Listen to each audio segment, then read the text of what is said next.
Hi, this is Teacher Doms and welcome to this course, Teaching Approaches and Strategies in Values Education. This course contains 4 modules. In Module 1, you will learn the theory and practices in facilitation. This module has 2 lessons.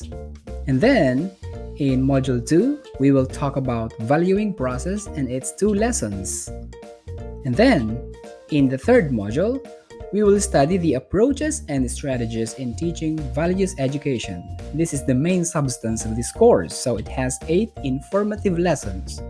And the module 4 is a short drill to apply the lessons you learn in this course and to enhance your test-taking skills. So, without further ado, let's get started.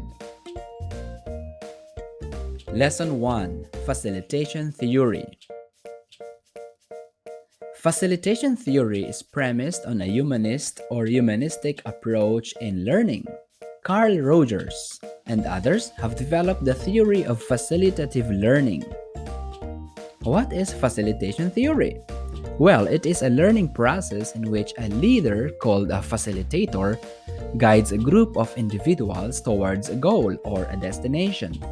The facilitator can be a teacher or any group leader. The basic premise of this theory is that learning will occur through the educator acting as a facilitator, that is, by establishing an atmosphere in which learners feel comfortable to consider new ideas and are not threatened by external factors. Other characteristics of this theory include the following. Number 1, a belief that human beings have a natural eagerness to learn. In other words, whether inside or outside the classroom, whether there is a teacher or not, a student has a natural desire to learn. And then, there is some resistance to and unpleasant consequences of giving up what is currently held to be true. In this theory, it is normal to experience students who are a bit resistant or hesitant to unlearn or give up their prior learning. That's the effect of the law of primacy in learning.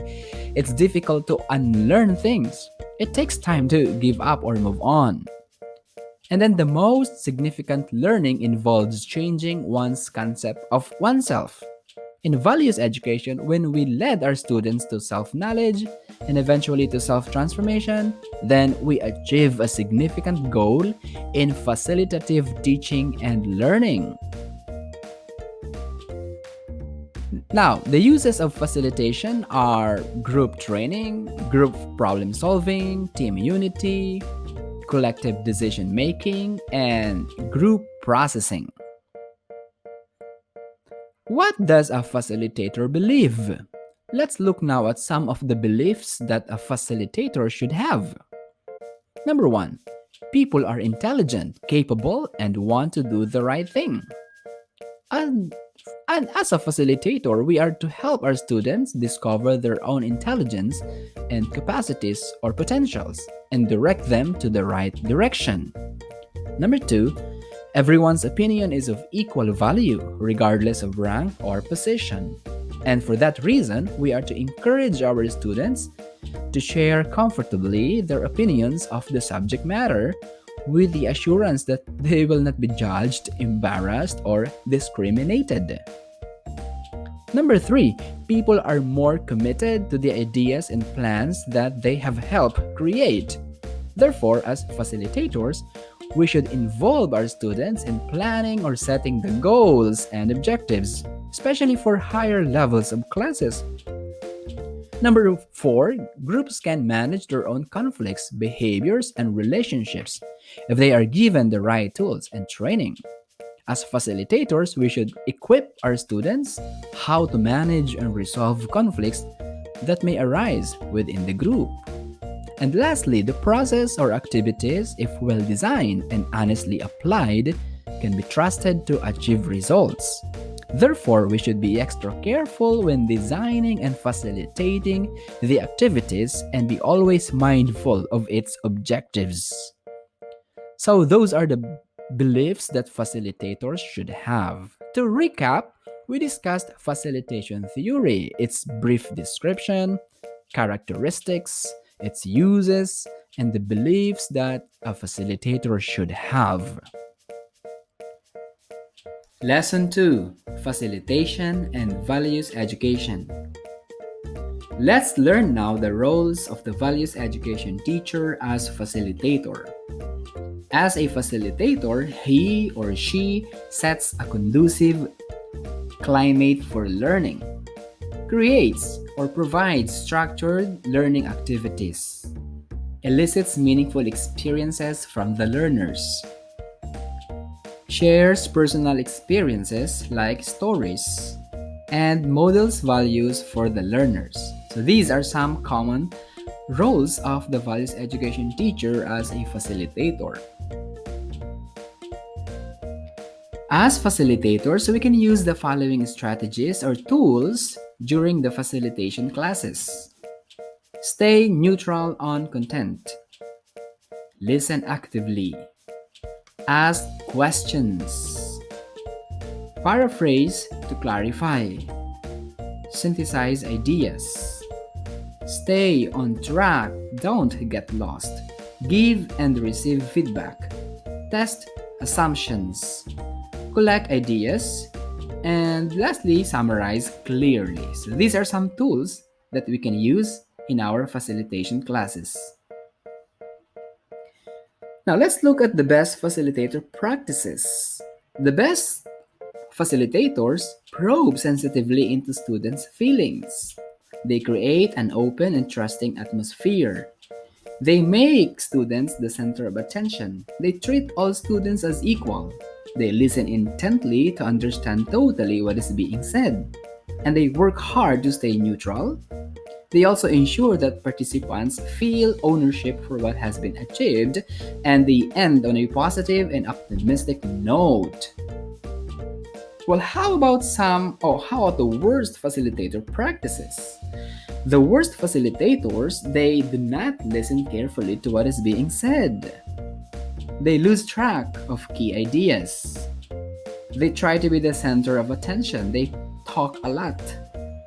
They get defensive. And sometimes they get into personality battles. They quarrel with the students. They argue with the students. They put down people. They unassertively manage conflict. And usually they let a few people or the leader dominate the class or the facilitation class. So these are some worst facilitator practices that we should avoid. Now to recap, we discussed the values education teacher as facilitator, some facilitation tools, some of the best facilitator practices, and the worst facilitator practices. This is Module 2, Lesson 1, Valuing Process and Sub-Processes. What is valuing process?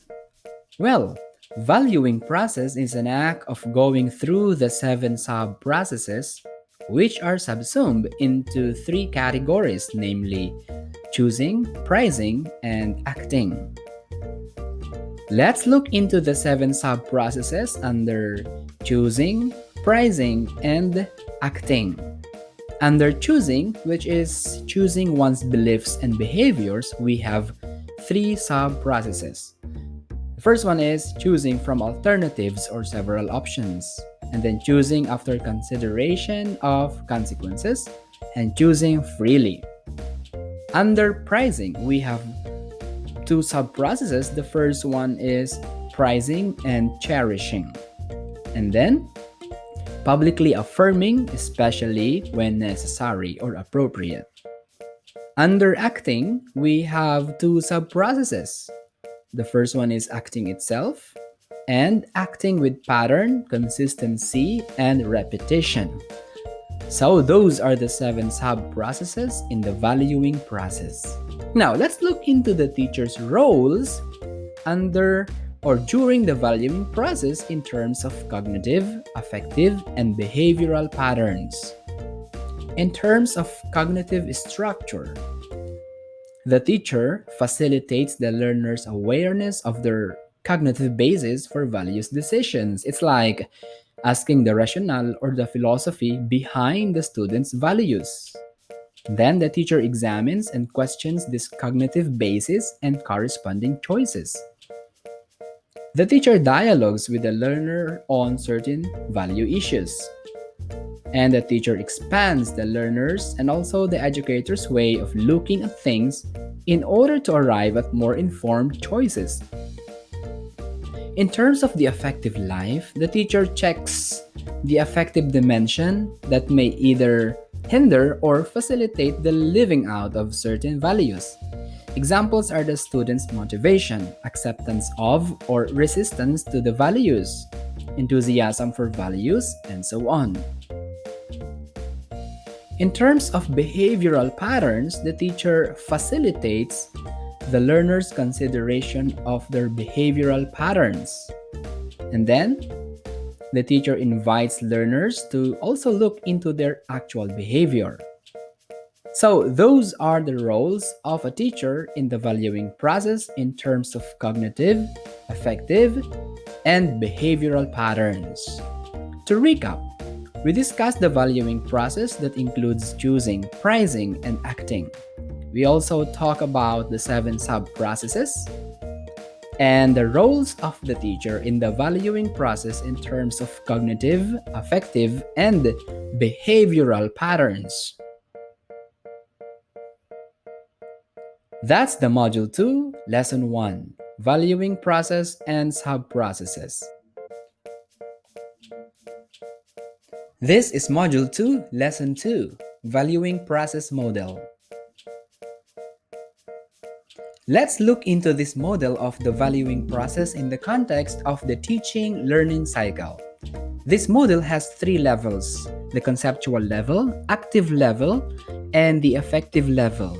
It starts from the conceptual level, which is knowing about oneself and others, their behavior, culture, history, country, and so on. Then it goes to active level by understanding oneself and others' concepts, key issues, and processes. Then it goes to the affective level through valuing experience, like reflections, and then accepting, respecting, appreciating oneself and others. Then after valuing, it leads a person to acting, which is active level again, through decision making, communication skills, non-violent conflict resolution, and so on. This acting, especially upon seeing the consequences of actions and decisions, should lead us back to conceptual level, which is rethinking of the values if they should be kept or changed based on the experiences or consequences. Let's now look into the essential elements of the valuing process. First is it focuses on aspects of the learner's own experiences or life in general. It understands without judging, pursues reflection in one's values to encourage the person to think of other choices, increase his or her awareness of what he or she prizes or cherishes, and on how she or he may integrate these choices in her day-to-day behavior. And then develops thoughtful self-direction to enable the person to pull himself or herself together and find life patterns that are purposeful and satisfying for him or for herself. And then allows more of individual rather than group introspection and reflection. And then convinces the person that it is safe to reveal his or her thoughts and feelings about the situation. And then there is no correct, wrong, or predetermined answers, and it should be permissive rather than insistent. Now, let's look into the implications of the valuing process. The ownership and decisions of a value lies with the learner. The lesson in a valuing process context is about life itself.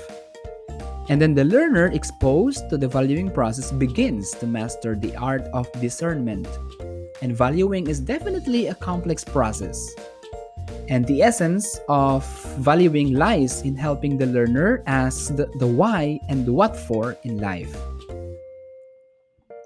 To recap, We discussed a model of the valuing process. We also talk about the essential elements of the valuing process and the implications of the valuing process. That's the Module 2, Lesson 2, Valuing Process Model. We now come to the meat of this course. This is Module 3, Approaches and Strategies in Teaching Values Education. This module has 8 lessons. The first lesson is about Values Clarification Approach, and then Lesson 2 is about Moral Cognitive Development Approach. Lesson 3 is about Values Inculcation Approach, and then Lesson 4 is all about Values Analysis, and then Lesson 5 is about Action Learning Approach. Lesson 6 is about Transpersonal Approach. Lesson 7, the Pneu-Aces approach, and the last lesson is all about values integration in subject areas. Without further ado, let's begin. This is Module 3, Lesson 1, Values Clarification Approach. Values clarification has its origin in the humanistic and transpersonal psychology. Abraham Maslow is its major proponent. He believed that every human being is capable of attaining self-actualization through the valuing process. Self-actualization is an ongoing process of using one's innate capacities and potentials in full, creative, and joyful ways. Let's look into the purposes of values clarification. The first one is to help students become aware of and identify their own values and those of others. To help students communicate openly and honestly about their values. To help students use both rational thinking and emotional awareness to examine their personal feelings, values, and behavior patterns. Please take note of the use of rational thinking and emotional awareness in this approach.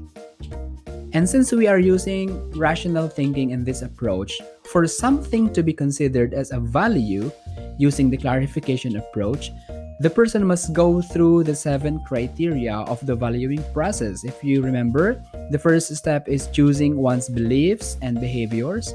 That's choosing from alternatives, choosing after consideration of consequences, and choosing freely. And then prizing one's beliefs and behaviors. That's prizing and cherishing, and publicly affirming when appropriate. And then acting. That's acting itself on one's beliefs. And acting with a pattern, consistency, and repetition.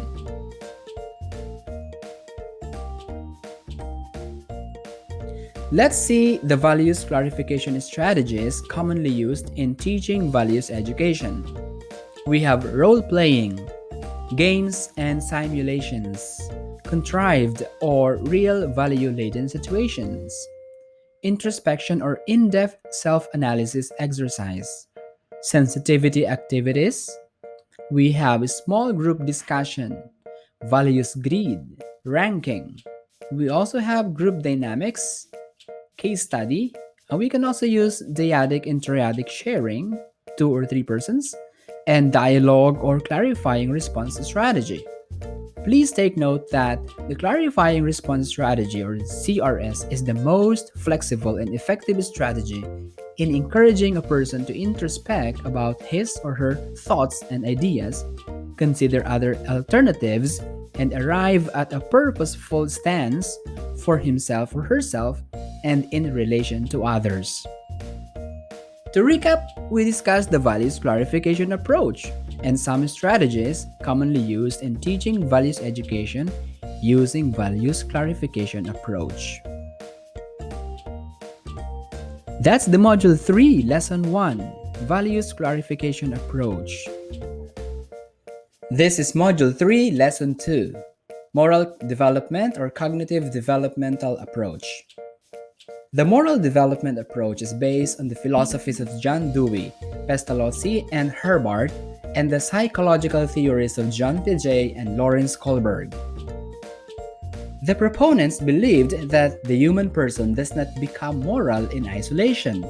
The interaction that he or she experiences, acquires, and learns from his or her family, church, the school, and other social institutions help the individual to understand and adopt moral beliefs, attitudes, and values.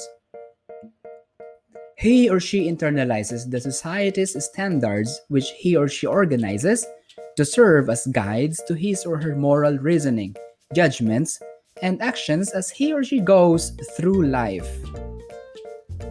Let's look into Kohlberg's stages of moral development, which has three levels: the pre-conventional level, the conventional level, and the post-conventional level. And each of these levels has two stages. Let's look into those stages. In the pre-conventional level, the child is responsive to such rules and labels as good or bad and right or wrong. He or she interprets these labels in terms of purely physical or hedonistic terms, like reward or punishment, or in terms of the physical powers of those who enunciate those rules, like parents, teachers, and other adults. The stage 1 is punishment and obedience orientation. Orientation at this stage influences people to determine how an authority may react or consider the physical consequences of the action. So, our keywords here are the reward versus punishment motivation of doing certain action. The stage 2 is instrumental relativist or the self-benefit orientation. At this stage, actions are self-interest driven. Remember the line, "You scratch my back and I'll scratch yours." That's doing something or giving something to get something in return. Here, we do certain action because we know there is something in it for us. That's why it is instrumental relativist. Our action serves as an instrument for us to gain something, some good benefits. And that's why it's called self-benefit orientation.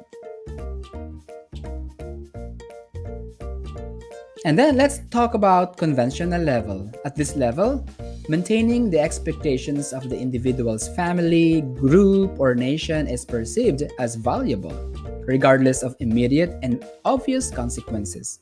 The conventional level is typical of most adolescents and adults and involves the upholding and support of rules and expectations of society in general, and authority figures in particular. They follow these rules not because they are logical or rational, but because they are rules.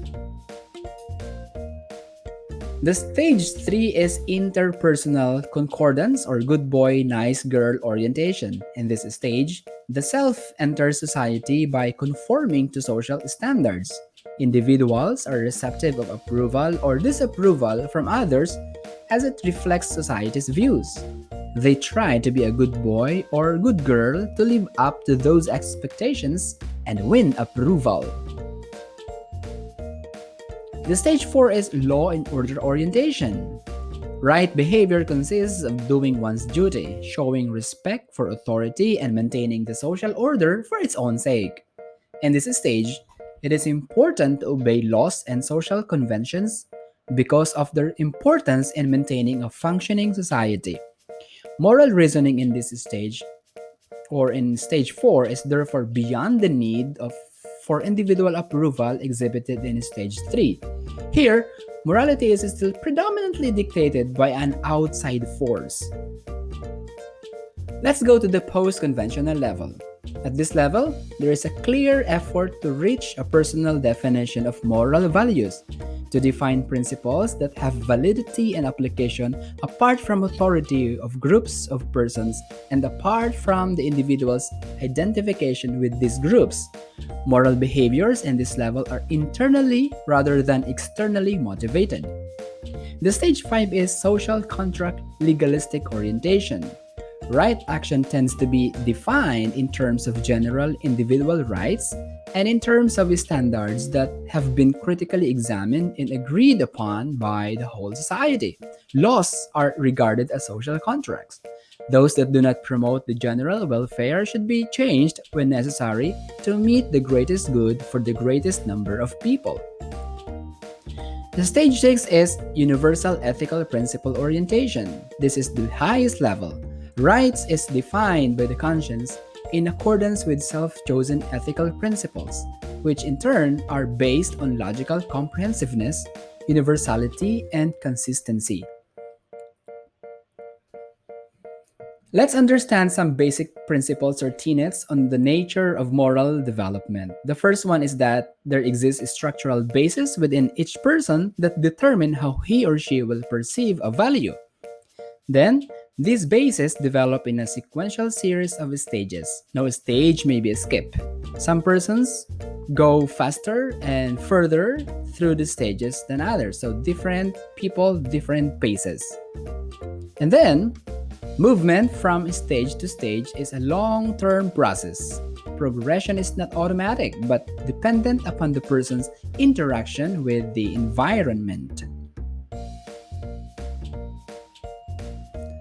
The general direction of this movement is from no morality to moral development, and all persons in all cultures develop through these stages.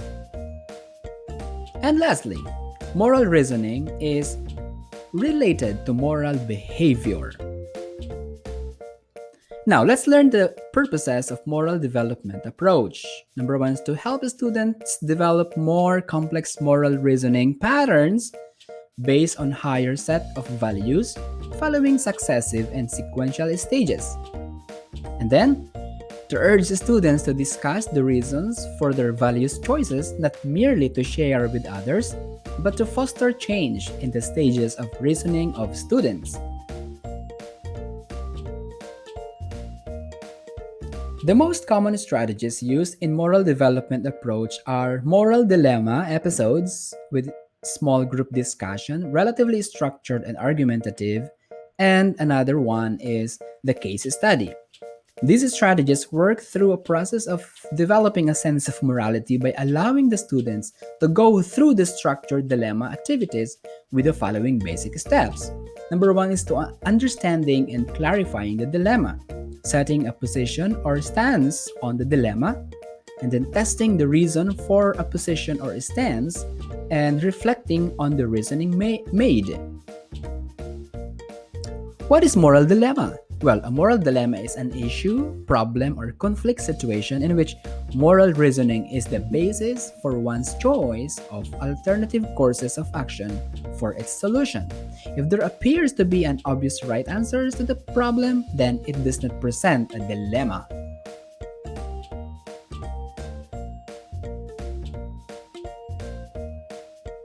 To recap, we discussed the moral development approach. We also talked about Kohlberg's stages of moral development, some tenets or principles on the nature of moral development, purposes of moral development approach, and the most common strategies used in moral development approach.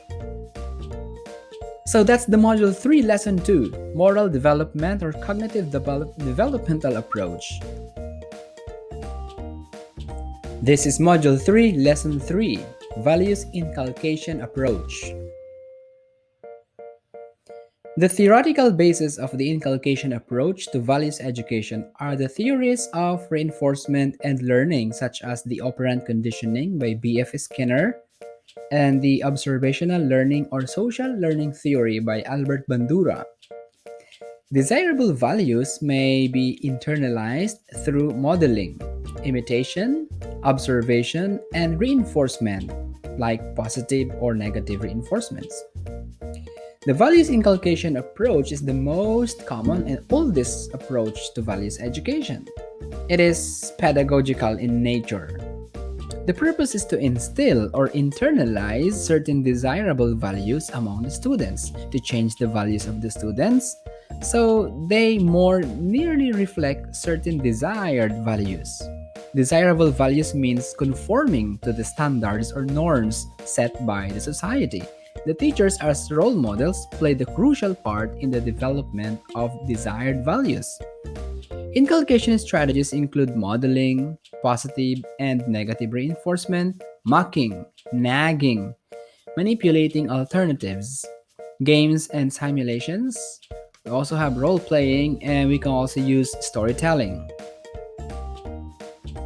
The inculcation approach is most appropriate for the types of behavioral change desired. We use inculcation approach to increase a behavior. We use positive reinforcement, We can also we can provide a model. We remove interfering conditions and we use games, simulations, and role playing. We also use inculcation approach to teach a new behavior. We can use response differentiation, games, simulation, and role playing. And we also use inculcation approach to maintain a behavior. We can use one or more of several schedules of intermittent reinforcement. And lastly, we use inculcation approach to reduce or eliminate undesirable behavior. We can do it by removing or withdrawing reinforcement, by giving a punishment, changing the stimulus, and we can also use mocking and nagging, the classics. To recap, we discussed the values inculcation approach, inculcation strategies, and the types of the desired behavioral change where we can use the values inculcation approach. So that's the Module 3, Lesson 3, Values Inculcation Approach. This is Module 3, Lesson 4, Values Analysis Approach.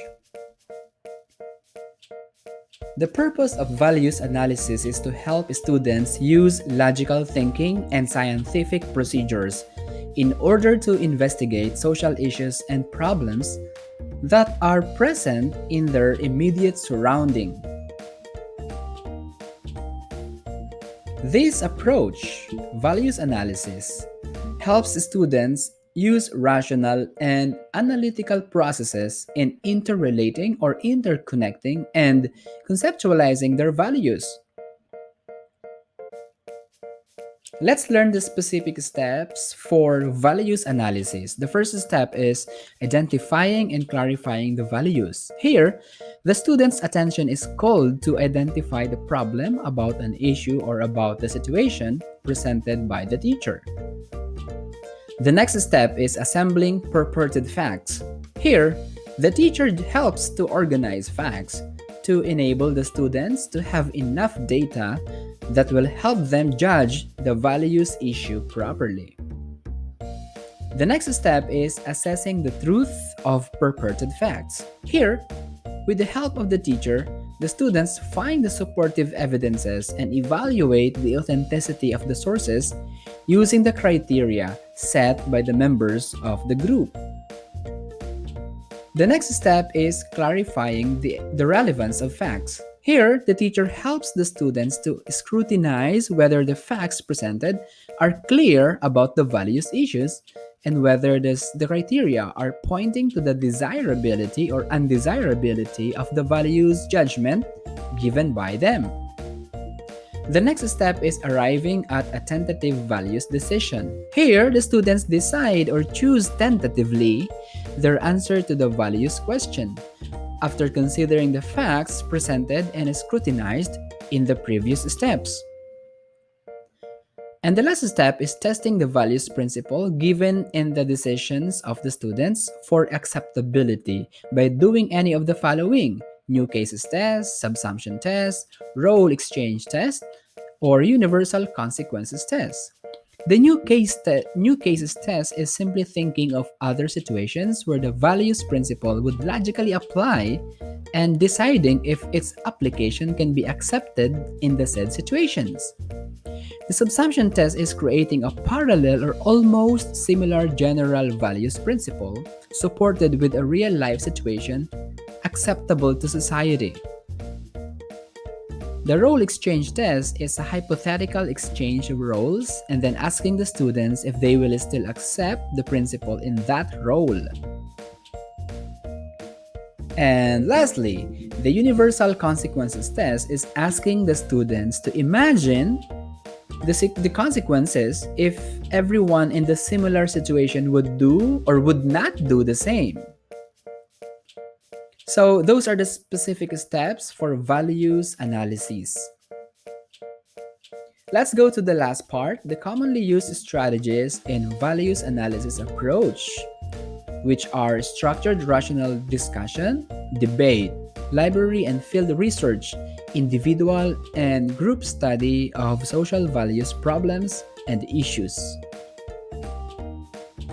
To recap, we discussed the values analysis approach, the specific steps for values analysis, and the commonly used strategies in values analysis approach. That's the Module 3, Lesson 4, Values Analysis Approach. This is Module 3, Lesson 5, Action Learning Approach.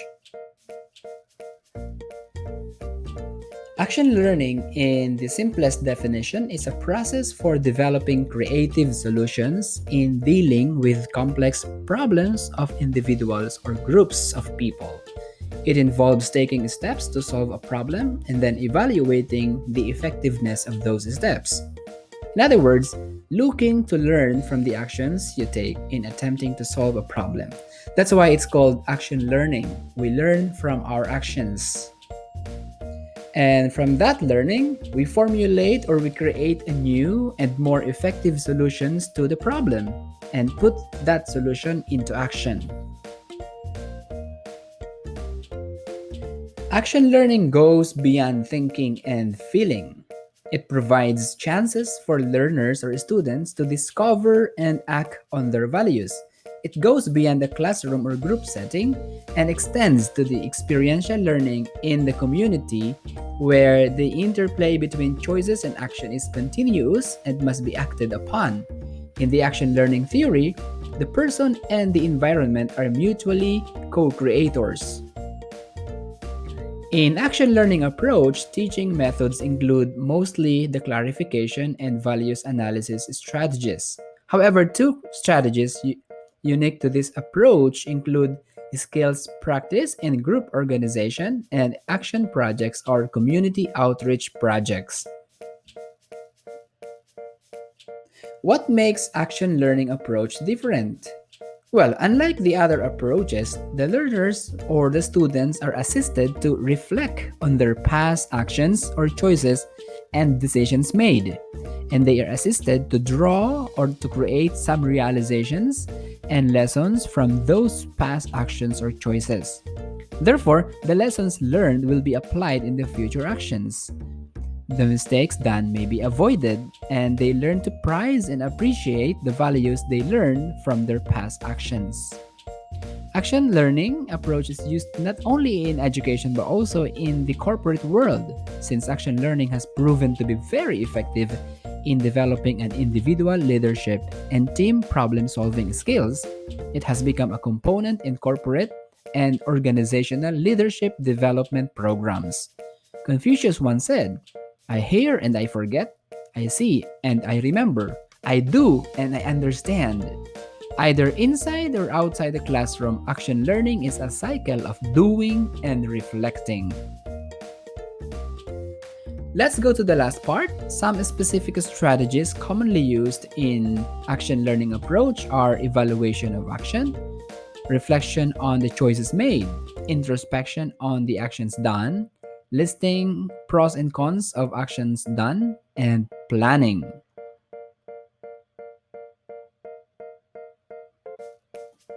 To recap, we discussed the action learning approach, what makes this approach different, and some specific strategies commonly used in action learning approach.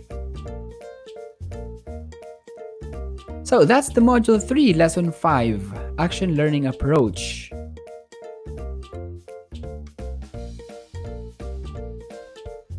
This is Module 3, Lesson 6, Transpersonal Approach. Transpersonal psychology can be dated to Maslow's writing around 1966. Maslow perceived humanistic psychology as a transitional field of psychology subsumed within transpersonal psychology. Fontana in 2003 asserts that the transpersonal is arguably the oldest branch of psychological inquiry. Transpersonal psychology is a field or school of thought in psychology centered on the spiritual aspects of human life. Let's look into the etymological meaning of the word transpersonal. Transpersonal means beyond the person. Trans is translated from Latin as beyond or through, and the word persona from the Latin for mask. Therefore, transpersonal is going beyond oneself or beyond one's experiences and situation. An additional interpretation of transpersonal psychology is that it is a combination of elements blending Western psychology with Eastern contemplative tradition.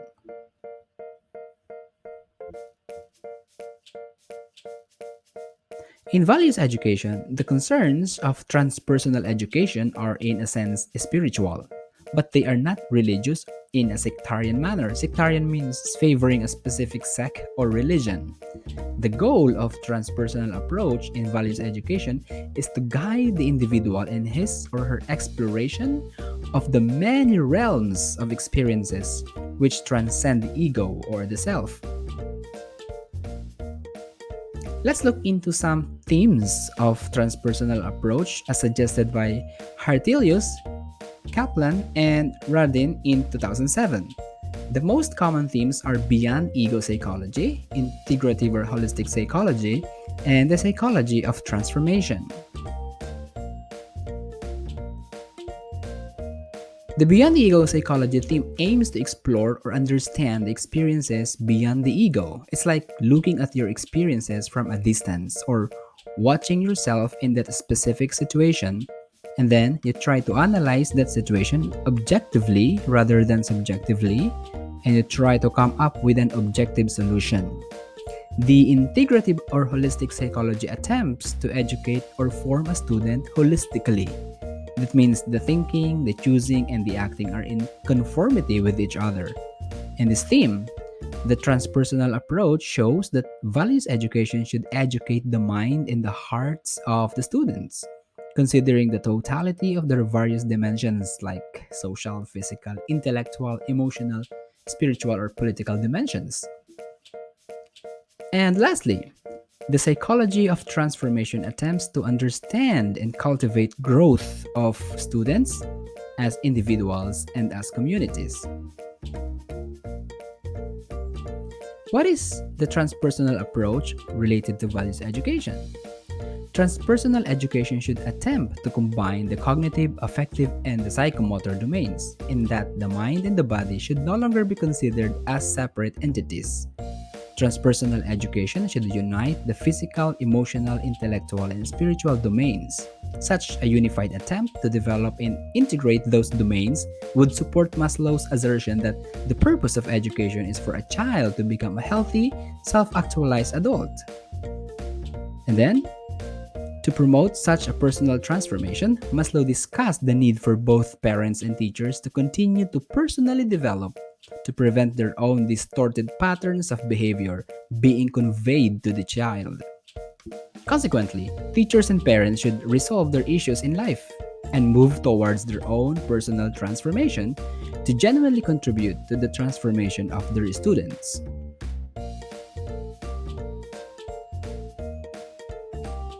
Let's look into the general principles of transpersonal approach. Transpersonal approach promotes intrinsic learning. It advocates learner autonomy. It advocates that learning should be a process of self-discovery. It also promotes lifelong learning. And it encourages teachers to act as facilitators. Let's look into the general purposes of transpersonal approach. The first one is to develop among students a higher level of consciousness and spiritual upliftment, and to give emphasis on the process of self-discovery and the significance of self-actualization to become a fully functioning person. The most commonly used strategies in transpersonal approach are rest and relaxation exercises, meditation and brief fantasizing imagination, creative and mind games, self-awareness activities, mindfulness, concentration on a physical task like breathing, eating, drinking, and so on.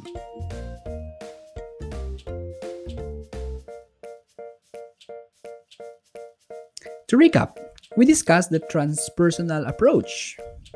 Some common themes of transpersonal approach related to values education, general principles in transpersonal approach, general purposes of transpersonal approach, and the most commonly used strategies in transpersonal approach. So that's the Module 3, Lesson 6, Transpersonal Approach. This is Module 3, Lesson 7, the Pneu-Aces Approach. The Philippine Normal University presents a systematic and purposive approach to the teaching of values education. The ACEs approach, or Affective Cognitive Experiences for Self-Integration, attempts to integrate the strengths of the major approaches in different phases of values learning.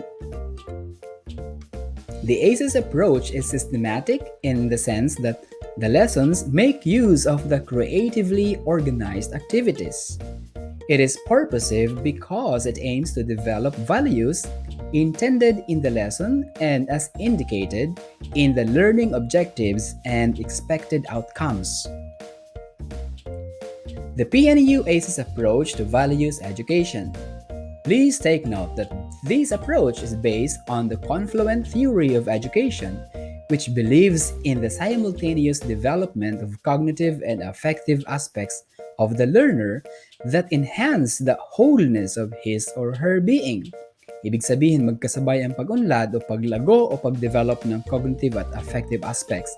Yan ang ibig sabihin ng confluent, which refers to the process of holistic learning involving body, mind, emotion, and spirit. In this process, the students learn multidimensionally about themselves and others. At the same time, they are learning the traditional subject matters. Let's clarify first some terms in this approach.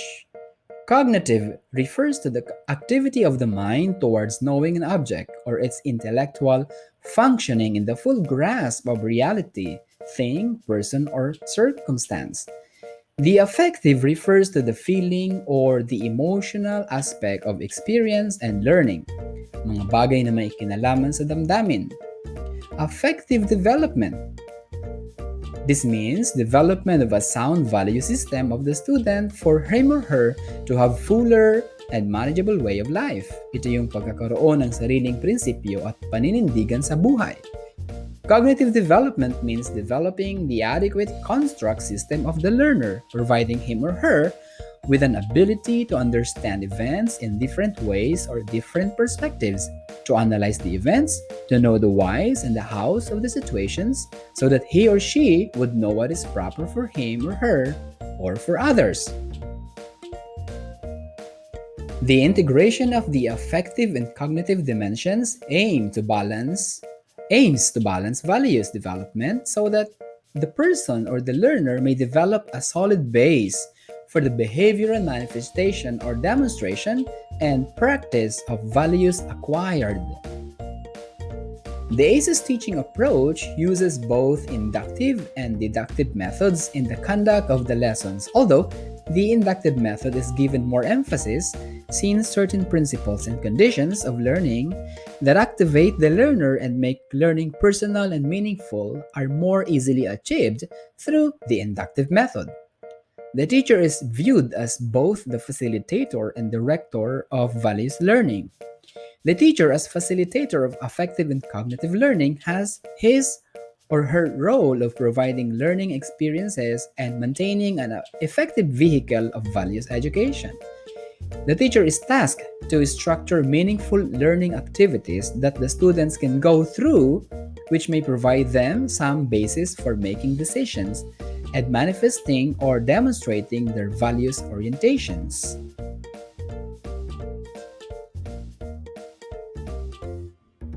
In this approach, the teacher has the following tasks. Number 1, processing of learning. Here, the teacher should help the students clarify their values or options further. The teacher processes both the cognitive and the affective learnings of the students. Number 2, directing the focus of awareness. Here, the teacher directs the students' focus of awareness to an aspect of values issue worth looking into. The teacher should not be values neutral. He or she should guide the students to understand the alternatives and the possible consequences of the values that people must uphold to be able to perform their roles efficiently. Number 3, providing cognitive inputs. Here, the teacher should present various sides of the issue through lecturettes or lecture fora or panel discussions participated in by the students. Number 4, directing values to be learned. Here, the teacher may expound or put across what he or she believes in. After all sides of issues are considered or presented, given that what he or she offers to the students are worthy to be believed in or emulated. Number 5, planning with and monitoring action learning of the students. Here, the teacher guides the students in deciding what specific actions or steps they would take to acquire, manifest, or demonstrate their values. So, those are the common tasks of the teacher in ACES approach. In the ACES approach, one of the common learning approaches used is the andragogy or experiential learning approach. Here, the learner undergoes by himself or herself or with others in a group the uniquely personal and subjective nature of learning. This means that the learners are actively involved in planning, designing, implementing, and evaluating the learning objectives or learning outcomes. Let's now look into the basic andragogical learning process and principles that include the following: climate setting, involving learners in mutual planning, involving learners in diagnosing their own needs for learning, involving learners in formulating their learning objectives, involving learners in designing learning plans, involving learners in carrying out their learning plans, and involving learners in evaluating their learning. Let's look into the characteristics of climate setting that include both the physical environment and psychological atmosphere. The first one is an environment of active people. People learn when they are personally involved in the learning process. Learning is not poured into people, learning emerges from people. And then a climate of mutual respect. This is evident when a high value is placed on individual uniqueness and a sense of caring prevails. Learners are more open to learning when they feel respected. And then, a climate of acceptance. Accepting a person means that he or she can be himself or herself, or he or she can hold his or her beliefs. And then, an atmosphere of trust. This is created when people end up feeling a trust in themselves and in others. Students learn more from those whom they trust. And then, a climate of self-discovery. This happens when learners are helped to meet their own needs rather than having their needs dictated on them or to them. Learning is facilitated in an atmosphere which promotes the individual discovery of the personal meaning of values. Number 6, a climate of openness and authenticity. This happens when personal concerns, feelings, ideas, and beliefs can be expressed and examined openly. Students are more likely to be willing to examine new ideas and risk new behaviors than when they feel the need to be defensive. And then, a non-threatening psychological climate. This is needed so that persons can confront persons and ideas confront ideas without fear, and when alternative solutions can be explored without pressures of immediate answers. And then, an emphasis on the uniquely personal nature of learning. This is when each individual knows that his or her values, beliefs, and views are important and significant, and it supports that the process of learning is both emotional and intellectual. And lastly, an emphasis on cooperative evaluation and self-evaluation. When people can see themselves as they really are, with the help of their peers, learners understand and solve their problems in a helping relationship. So those are the characteristics of climate setting in an andragogical learning process. Let's now talk about the phases of the Pneu-Aces approach. This approach has four phases. It starts from the activity, then followed by analysis, then abstraction, and lastly, action. The learning trigger phase or the activity phase is the structured learning experiences which facilitate both the cognitive and the affective learnings. Learning is triggered by a carefully planned activity such as individual disclosure or self inventory, group discussion, case study, listening to vignettes, role playing, song analysis, panel discussion, and moral dilemma strategy. The second phase, analysis or values clarification phase, is a more in depth processing of insights and feelings of learners.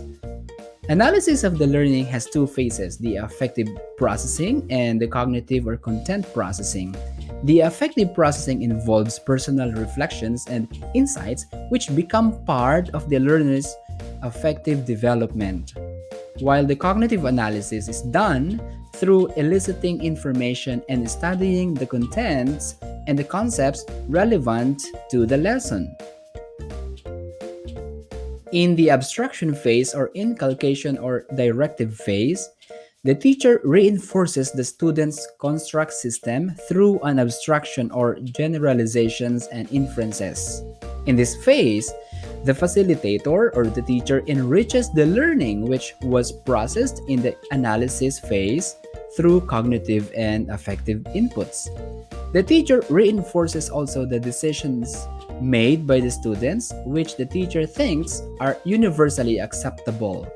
In the action phase or practical application phase, learners are expected to transfer their affective and cognitive learning into actual situations. This could be the development of an action plan or assignments for internalizing the concepts learned, or an extended learning activity in the home where they may be asked to discuss values issues taken up in the classroom with other members of the family.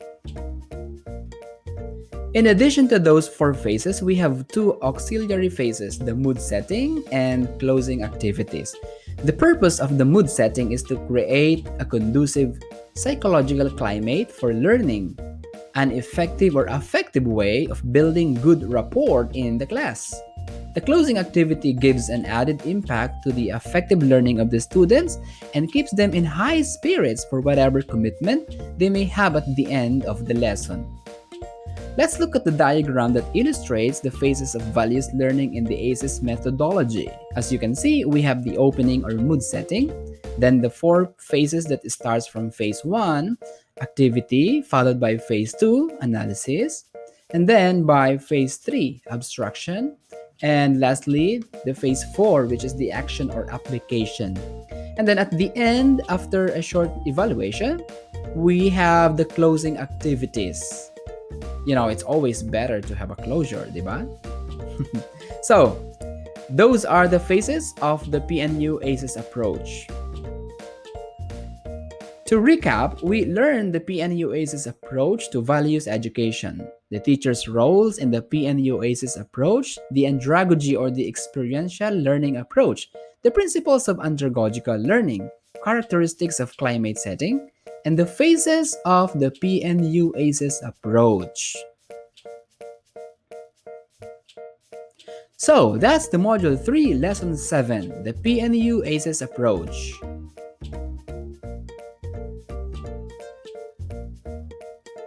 This is Module 3, Lesson 8, Values Integration in Subject Areas. Values integration means uniting or blending values concepts in the various subjects, which are deemed important to create a total learning experience for the learners. Values integration involves the development of the values system of the learners as part of the totality of their education. The learning process in any subject area covers the acquisition not only of concepts and skills, but also of values.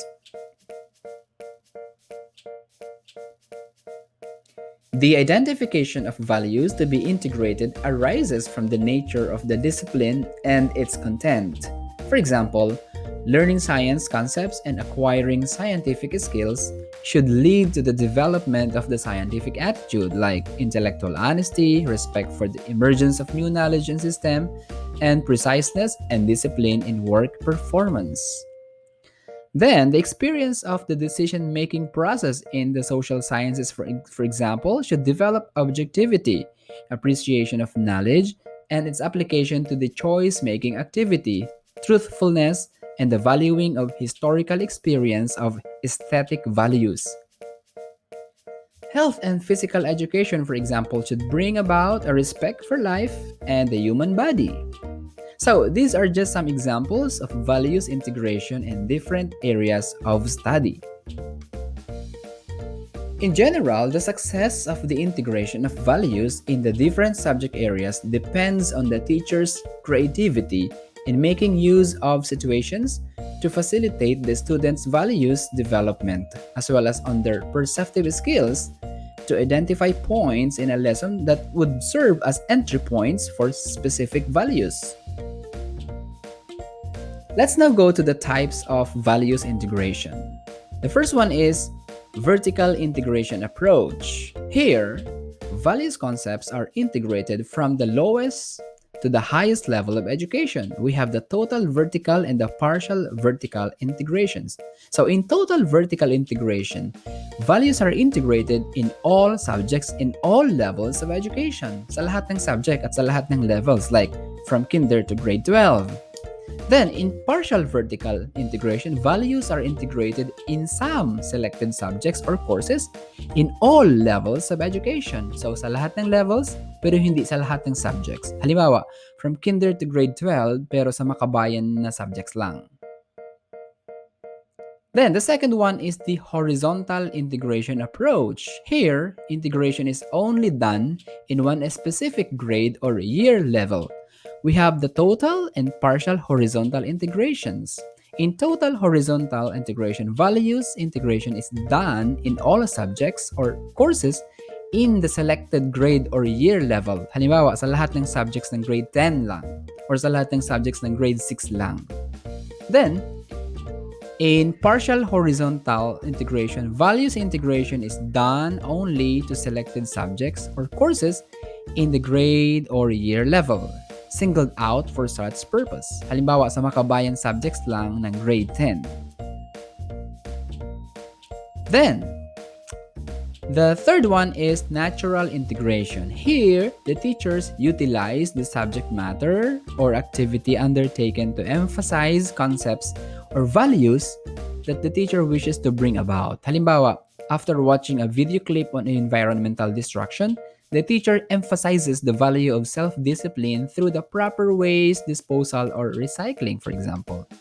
Then the fourth one is the unnatural integration. Here, the teacher adds an activity to the lesson plan that touches a particular value. Halimbawa, a short question and answer. How do students dispose their garbage? To touch the value of self-discipline related to environmental care. And lastly, the eclectic integration. Here, the teacher uses two or more schemes in integrating values concepts in the curricular offerings. Halimbawa, paggamit ng mga inspirational stories galing sa iba't ibang larangan at paggamit ng iba't ibang uri ng media para bigyang diin or emphasis ang values na gusto nating ituro. So, those are the types of values integration: vertical integration, horizontal integration approach. We have the natural integration and then the unnatural integration and the eclectic integration.